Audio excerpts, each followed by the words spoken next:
baby wipes away.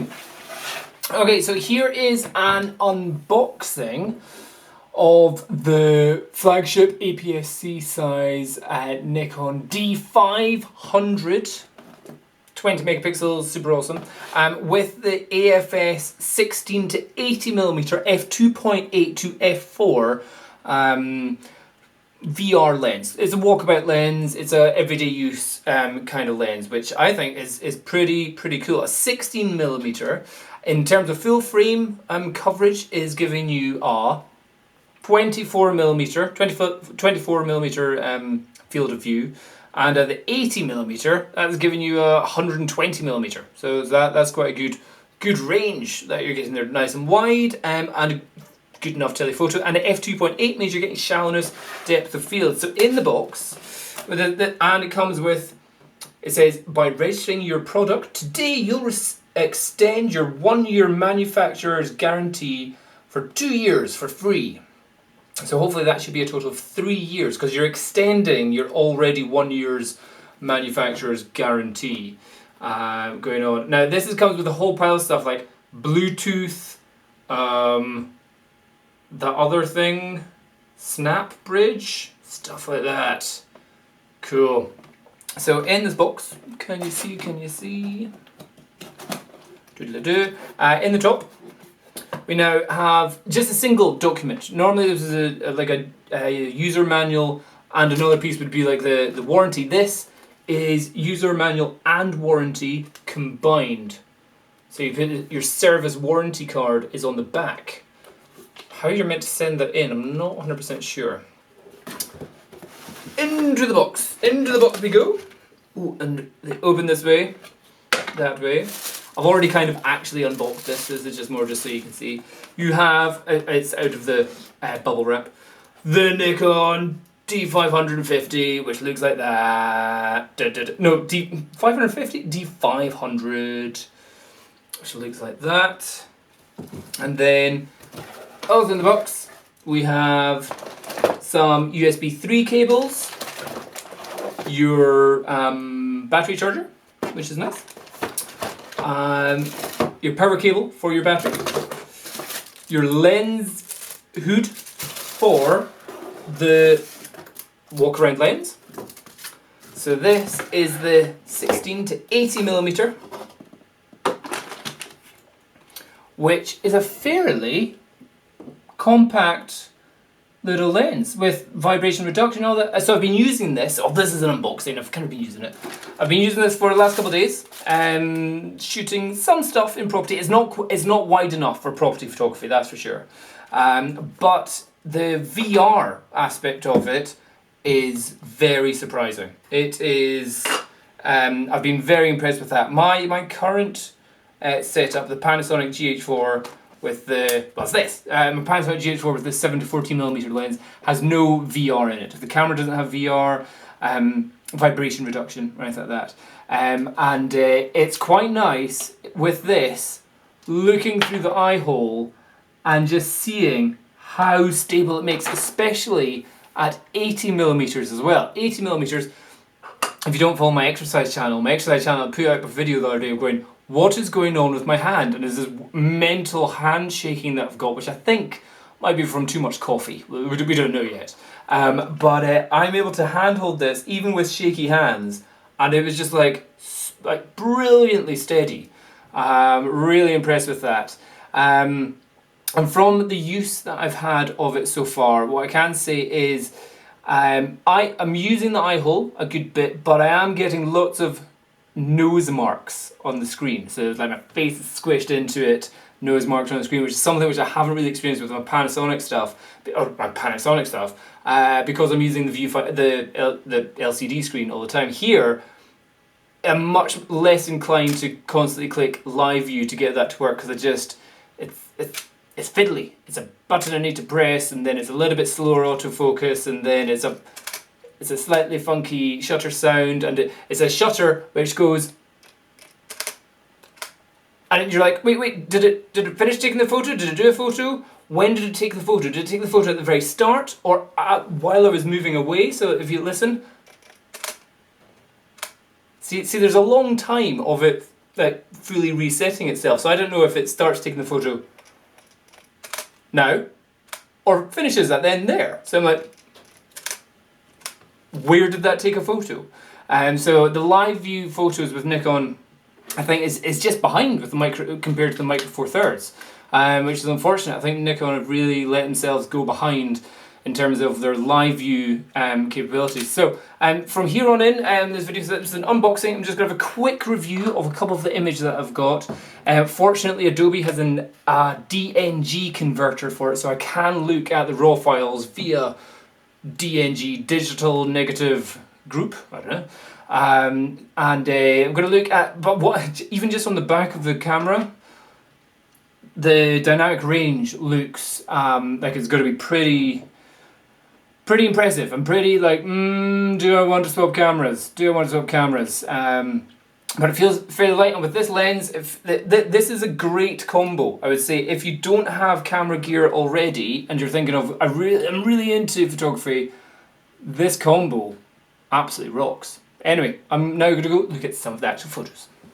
So I have been out shooting for the last wee while with the Nikon D500 and here I'm now starting to look at some of the images to see the quality of it. So first of all, before I even start, I'm going to say I expect the quality to be very good, of a very high standard.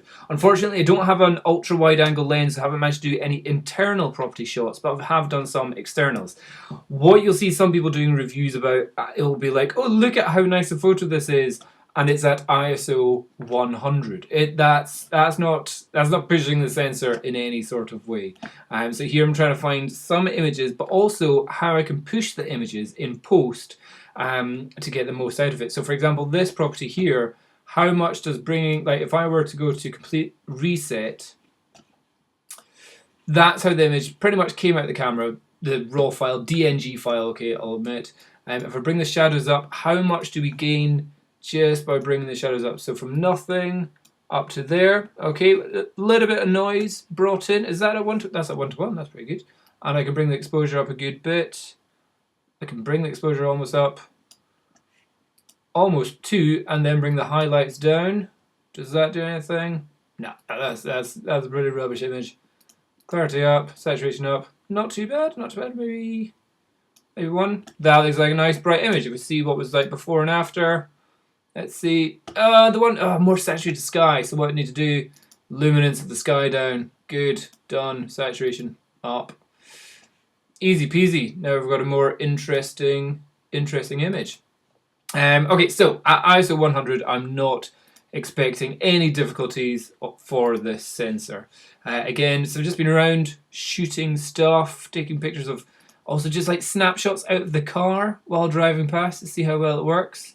And yeah, nice and sharp. So the 16 to 80mm lens, I'm quite impressed with so far. Let's see, okay, so here was an example which I thought might push the dynamic range a bit. There is a weird color to this building. Have I added anything? Let me just go full reset. That's how it looks there. So we want to bring highlights down. Let's bring the saturation of the sky up, the luminance, the sky luminance down, and maybe the green a little bit brighter. And then we want to bring in some light fill. It's a weird blue that we're getting there. Let's warm it up a little bit. There's a doggy. Contrast, blacks down. Yeah, working a little bit. Not a huge fan of that. Okay, anyway, let's go to something which is, here's something which is going to push the image. And what I've done is, let me just go for 3. Have I done 3 images here? I'll click all reset. So here are 3 images at 3 completely different exposures, all shot at ISO 125. So pretty much the base ISO, just changing the shutter speed effectively. So from, what was it? The darkest one is a 2,500th of a second. The middle one, which was what the camera thought was the correct exposure, is at a 500th of a second. And then the ultra bright one is at 100th of a second. So that's the scale of differences that we're going here. But how much information do we gain or lose from over or under exposure? So for example, in this one, this is the overexposed one. It's overexposed by, I think it was like +2. We gain a lot of detail in the shadow area. So this is all looking good information. It's clean, it's sharp. The blown out areas in the sky, let's see what we can bring that back. Highlights down. Let's bring the luminance of the sky down with some saturation up. Maybe also add some... If we bring the actual exposure down a bit there, and then we just bring the shadows up, that's probably a little bit... This blue still looks a bit mental.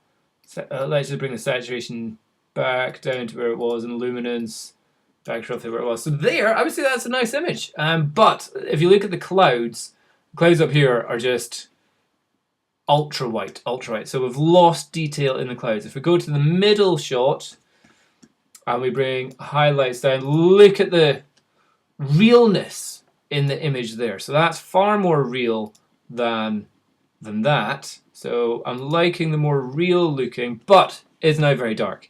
So how far can we push the what it thought was the correct exposure up? I would say there. And bring the shadows up. And put the clarity up. And maybe add a bit of contrast. And bring the blue luminance down. Blue saturation up. Maybe saturation of green up as well. Looks good. Okay, so we've pushed the image quite a bit. What's it looking? Okay, it's a little bit grainy, but not too bad. Not too bad. If we compare that one with the overexposed. Oh, the overexposed is a lot cleaner.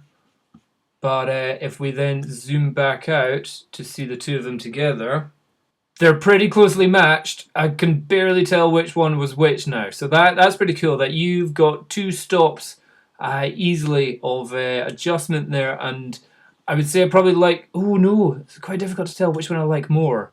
Because that's a tough one. That's tough. Like that sky up there looks terrible. But overall, not bad. Not bad at all. However, the last one is the 2 or 3 stops underexposed. Let's see. Highlights. No, we want highlights down. Exposure all the way up. Shadows up. Vibrance, clarity, saturation, blues, greens, luminance. Blues down. Ooh, rah. Okay, let's not go +4. Oh, let's not go there either.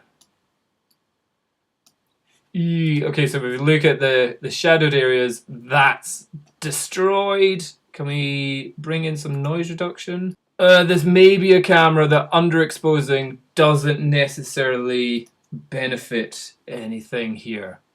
You can get them pretty close. So the difference between 2 stops underexposed to 2 stops overexposed, so a 25/100th of a second compared to 100th of a second, you can get pretty close.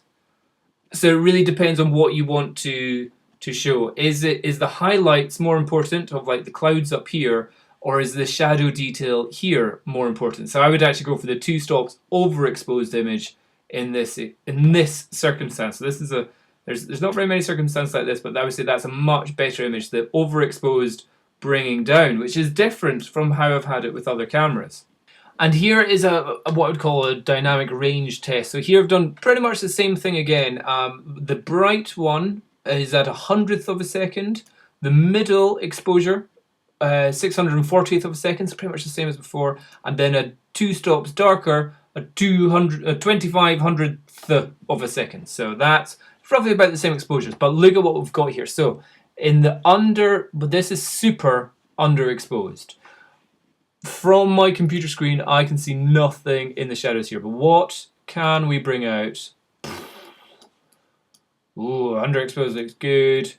And how much can we... So even though we've massively overexposed it now, we've still got the detail of we've got some strong chromatic aberration. Let's see if that gets rid of it. So you've got green, purple, blue... Hasn't managed to get rid of the blue. Let's see if we do defringe works. Defringe has managed to get rid of it pretty well. Okay, so that's not too bad. And yeah, that's pretty good. 2 stops under. No, oh, so this is going completely against what I just said in that last one. Well, hold on, let's see. That was the super underexposed. This one was considered to be the normal, and this one is the overexposed one.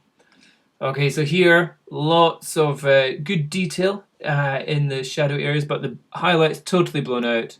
Bringing in the highlights, bringing down the exposure, and we gain nothing here. Like, that is just completely blown out. No matter how dark I make it, that is just completely white. So I've lost the detail over there. But the shadow areas look even better. So let's put those two side by side. Definitely I like this one on the right more. Oh, so either way, I'm pushing these images very, very hard. And it's proving to be quite impressive. I'm quite impressed with how it's going. If it's just everyday kind of shots and you're like, hey, I'm taking a picture of the sky, how much detail can I gain from the shadowed area of this building? Loads, and still keep detail in the sky. That looks great. Very capable there. Now this is a shot which I thought would be quite a high dynamic range kind of shot. I thought it might struggle with this because we've effectively got the sun only just out of shot up here, and we're shooting at a building which is in the shadow, but I'm most impressed with how much detail, but maybe warm it up a little bit. How much, you're pretty much making HDR photos on a single raw file there. That is impressive. Just bring up the saturation, bring up the warmth, maybe. Yeah, and then that image is looking fantastic. What was it like before and after? Yeah. Like, for that is a high dynamic range shot, and yet I'm still able to get details all the way from the bright, where the sun is totally hitting like the street there, to the very shadowy areas of the building, of the cinema here. And it's such high resolution, so it's 20 megapixels. I'm still able to read kind of street signs and everything. So effectively, all this has really told me so far is that I need to test the camera even more hard, even more difficultly, more hardcore. Here is another example, again, which all I can say is 2 stops underexposed, middle exposure. This one is 2 stops overexposed, so that's at 100th of a second. This one here is at 320th of a second, and then this one is at 8,000th of a second. And yet, even though you can be 4 stops difference,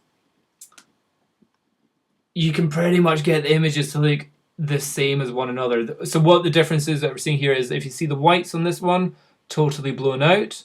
This one, much more detail in the background of the sky, but just lovely shallow depth of field with the 16 to 80 millimeter lens. But almost impossible to tell a difference. Let's just see the other one again.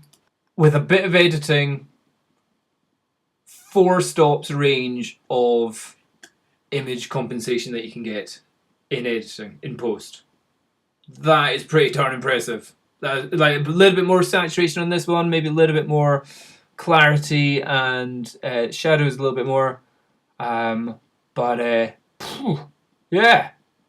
not bad. No, but that's ISO 100. Right, I need to go do some tests where it's like ISO 1 billion or however high it goes.